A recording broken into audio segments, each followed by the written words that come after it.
In our last episode, we put the weather stripping in the rear quarter glass, the window regulators went in, and all the little adjustments that are necessary for the rear quarter glass were made. There is more weather strip to put on this car, on the front doors. We haven't been able to work on the car over the last few months. So what we're going to do today is switch gears. We're going to give you brake and fuel lines and all the little gadgets that go on with the brake and fuel lines.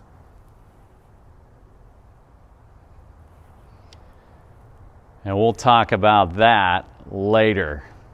So go brew yourself a cup of joe or pop open a cold one and let's talk shop. Disassembling the slave cylinder. The hose goes to this junction. There's three pieces here. There's a spacer. There's a bracket with holes in it to bolt to the top of the engine, probably, or maybe the firewall. And one of our trusty clips. I've got a bunch of these already gold powder coated. Here's another one. And then we've got our line. Okay, what I have here is an inline one-way valve for the fuel. It's all clean and bead blasted. And what I'm trying to show here is that it says carb, points to the left.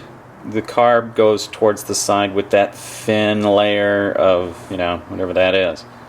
Once I cover this with paint, you probably won't be able to see it anymore. So I wanted to get a picture of that. This valve here is a fuel cutoff. These were fitted to 1975 and onward Mazda RX3. So if you've got 72, 3, or 4, you won't find this on your car.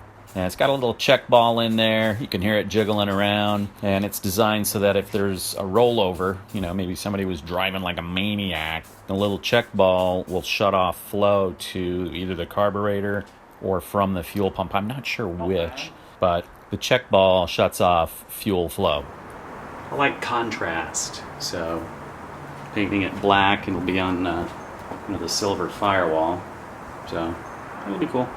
Okay, let's get a look at the pressure differential valve for the braking system before I go pulling this puppy apart. A couple of banjos, probably special bolts here. A couple of banjos on the end of these two lines here.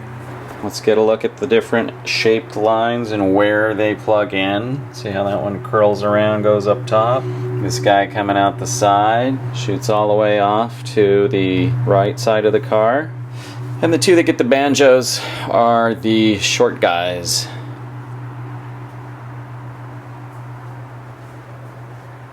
Okay, and then there's a couple of special bolts here, one on each side. And then this guy up top, pressure switch.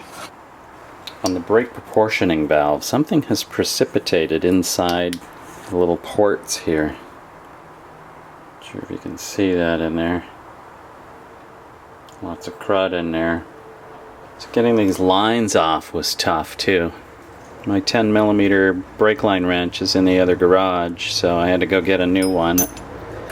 And it's, it's a holiday weekend. Because it's a holiday, the only store open was, like Pep Boys. They don't really have a good tool. There's all the real tool supply houses are closed today. I get this 10mm wrench. I know it says 10. Feels more like 10.5. It was too loose. Started stripping my brake line fittings. Actually had to use a vice grip. Could just wait till after the weekend and go to a real tool house, but I gotta get stuff done, man. So I just had the weekend to work on it and I had to deal with it.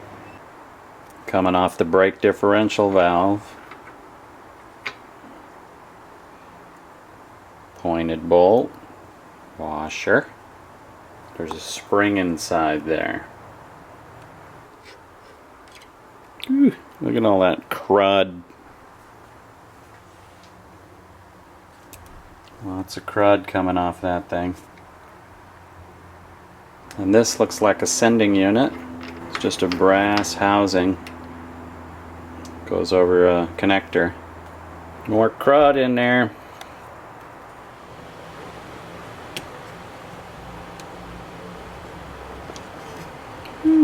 Look at all that shit. Okay, these two little plungers came from the centerpieces from each cylinder here. They were in in that manner. That's how they came out. And again, more crud came with them. Look at all that crud. So something precipitated inside the cylinders there for this differential valve on the brakes. Most of my brake lines on that bolt to the differential were covered with gold powder coat. And it turned out to be a little difficult because you can't really tell what you've covered and what you haven't. You know, until the powder melts, you can't really see what you've covered. So I had to paint the spots I missed, and it turned out to be Rust-Oleum pure gold that matched, pretty much an exact match to the gold powder that I had.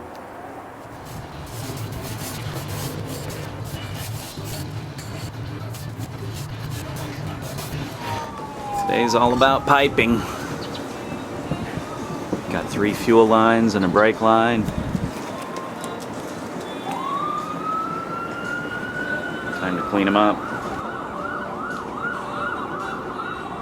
So they all have this notch here where they meet a certain part of the body at the floor pan. They've all got this notch here where they presumably meet a similar fate. And they're all a little dirty. A little rust buildup on a couple of them. Wish I had a tub of Evapo rust, I'd use it. But for now I'm going to use Marine Clean.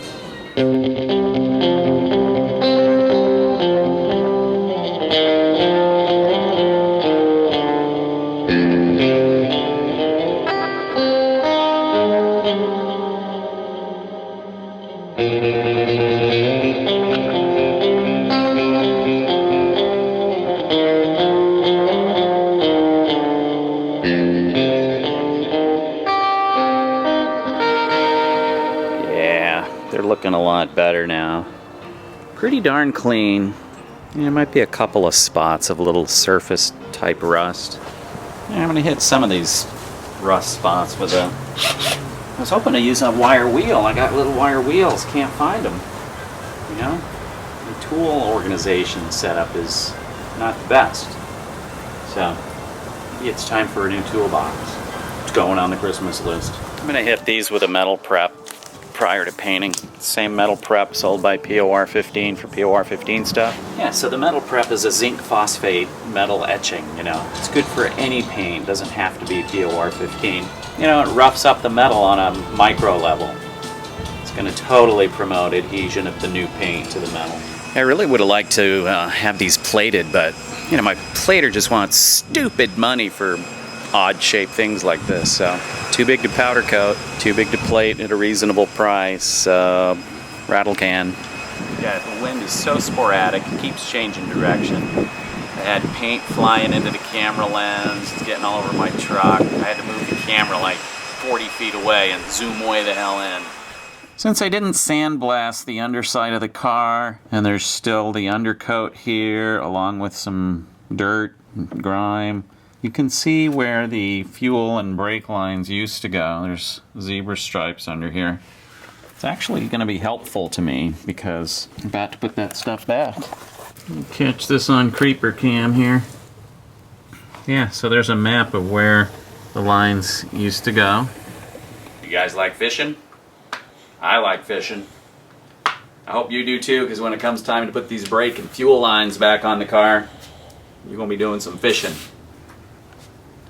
So the brake line is going to fish through this bracket here holding the emergency brake cable and fish through this bracket here. That's going to connect the soft rubber brake line to the differential coupler there. And that is where those go. Oh, stay in there. Stay. Okay, now I don't really want to tighten this up yet because there's another line that goes parallel to it, but I can at least get this started, just kind of laying things where they go. Do some fishing. Okay, so all your lines are got firm steel tubing. They're not very flexible. You kind of still have to do a lot of fishing to get them where they go. And you want to study where they go before you really put them in.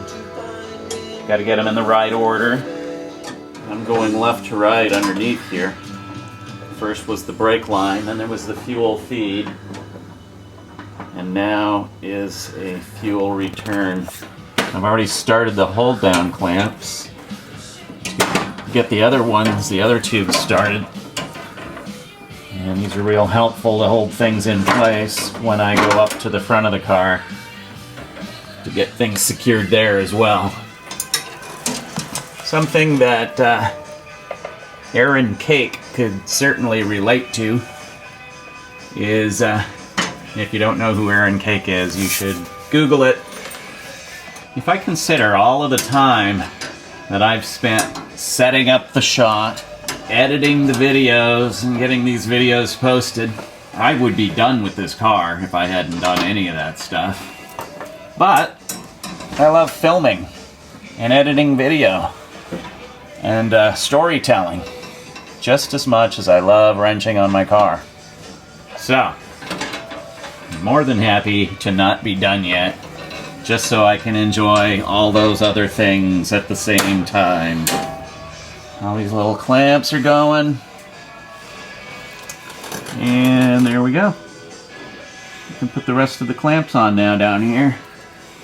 And I'm using anti-seize on these. They're small bolts. This is an area that has the potential to be corroded and rusty, so doing a little preventative maintenance right now.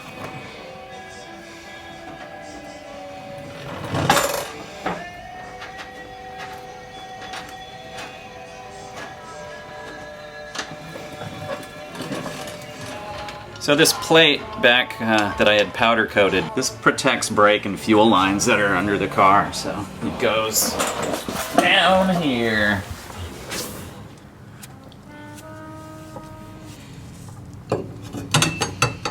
Yeah, so it goes right here and just protects brake and fuel lines from any kind of road debris. I do not believe this is on early model RX3s. This is a 76, so it's got it. So you see this notch here where the fuel and brake lines indent into the floor pan, and then where that shield protects against any kickback.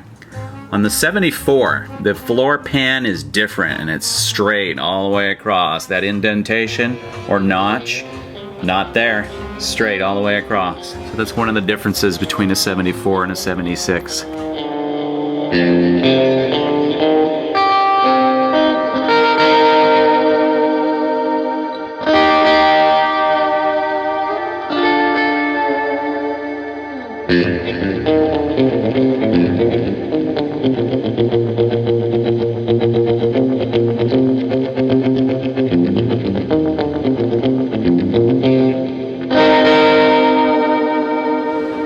Fuel line shield going on.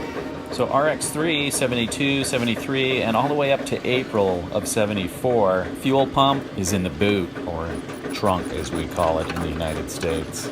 May of 74 on, the fuel pump is located under the left rear quarter panel. Here it is, done deal. Here's the back side of that shield. You see how it offers a barrier between any kind of road debris being flung in underneath the wheel well. It's just a good thing to have if you ever relocate your fuel pump to the left rear fender well.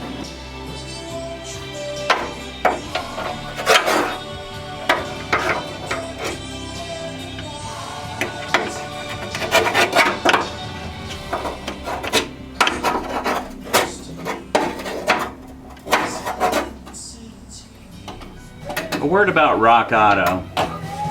Rock Auto is a great source for very inexpensive parts for this car. Lots of cars, really. Great source.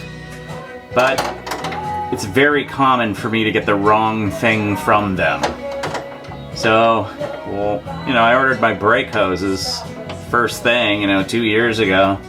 Just going to putting them on now, and some of them were wrong. One of them was flat out just the wrong item in the box, and I didn't check it way back then. I just, it was Christmas when everything arrived, and I didn't know if anything fit or not. Ended up getting a Protege rear hose. Not sure how that worked. Ended up having to get stuff over again. Come on now, clips. In you go.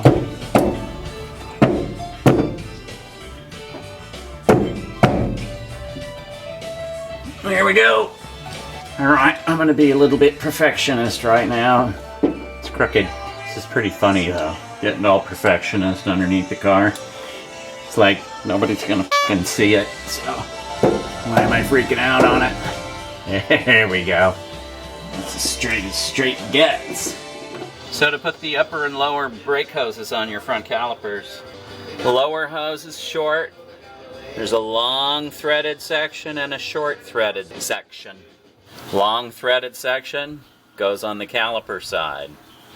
Shorter threaded section goes on the upper brake hose side, which you can get started from the beginning. Another copper washer goes on the side that goes into the caliper. In they go.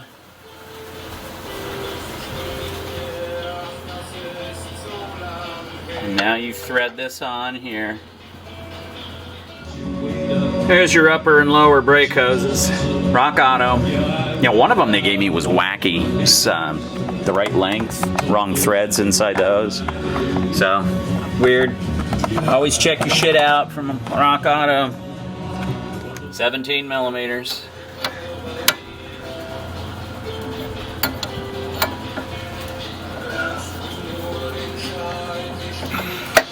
$16, huh? 17 and a 16. Whatever.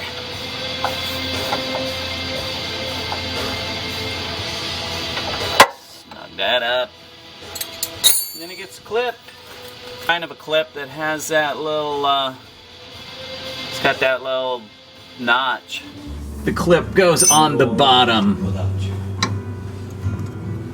Also this tang. This tang points towards the firewall. And if he won't come back to me, so that's how that goes. then they can bring the curtain back. This guy goes up here, but I've got more work going on in the engine compartment. I'm not quite ready to attach brake lines here yet. I've got a master cylinder and a power booster to put in prior to connecting the lines.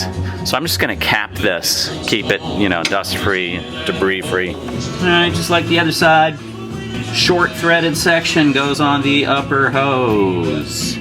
Use a copper washer. Don't thread it all the way. You still have to slide it in through the clip on the McPherson strut. Longer threaded section goes on the caliper. Use a new copper washer.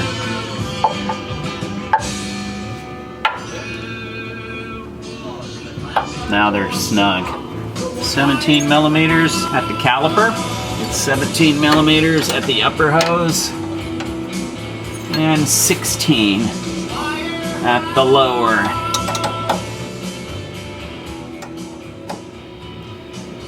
Come on now, straighten up. There you go.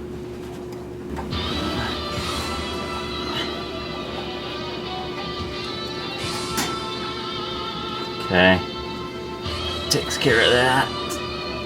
Time to put the brake differential valve back together. So after careful review of how this thing came apart, this threads over the sending unit, no washer.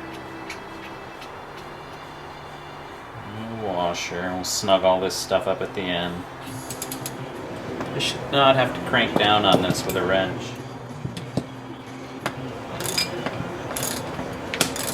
The threads look okay. Okay, so for the angle of these hoses coming out, I'm not going to quite tighten these up until we are on the car, and I can make sure these all point in the right direction for threading onto the master cylinder. I think this one points straight out, this one kind of points out like that. This is the two sides that get the little plunger or spacer, whatever that is, spring. And one of these big guys with a new crush washer. Actually, the one on the right, this is the right side of the car, gets the brake hose. The one on the left gets a plug.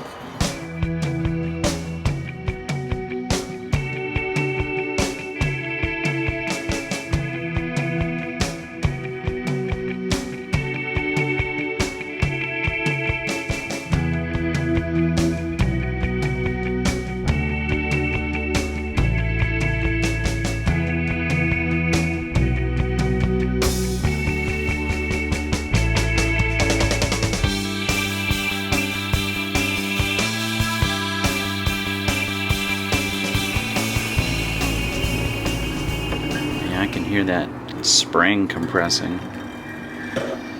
Make sure this is straight. That spring is straight down. If anything's crooked, this won't go on well. 17? Yes.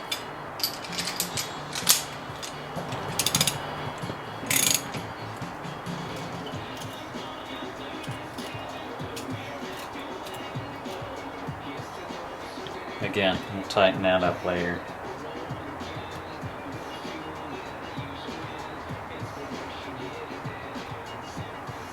Okay, that's about it for now. I got more copper washers for the other side of this banjo bowl. These go on the master cylinder. That's another day. The question begs is which one of these mounting holes does the brake proportioning valve go into? The nameplate for the car goes here. There's 2 holes, so I gotta look at some prior footage, or let's see what the car out back has. So sometime after 1974, in the United States, they added a fuel rollover cutoff valve. And that's going to bolt to these 2 here. On the 74, the nameplate went here on these 4. It goes over here on the 76. So the brake proportioning valve goes onto this screw here. And this is just an empty, nothing screw. Ah, so we're threading this brake line into the wrong port. We do end up fixing this later. Okay, so what I have here now is the fuel rollover valve. So that if the car rolls, you know, this little ball shuts gas off to the carburetor, so things don't explode. So I took a look at the footage to see how it goes, and it's going to go this way here.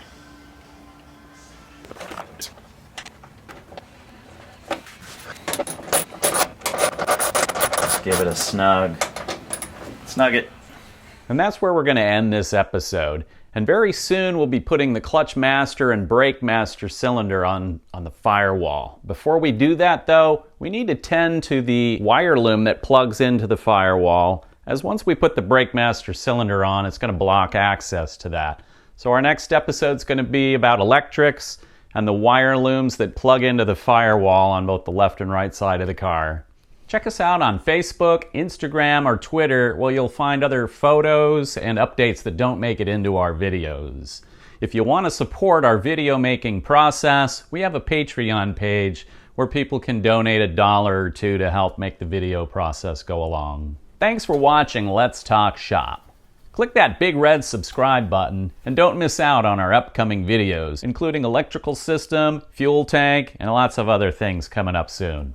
Peace out, brother.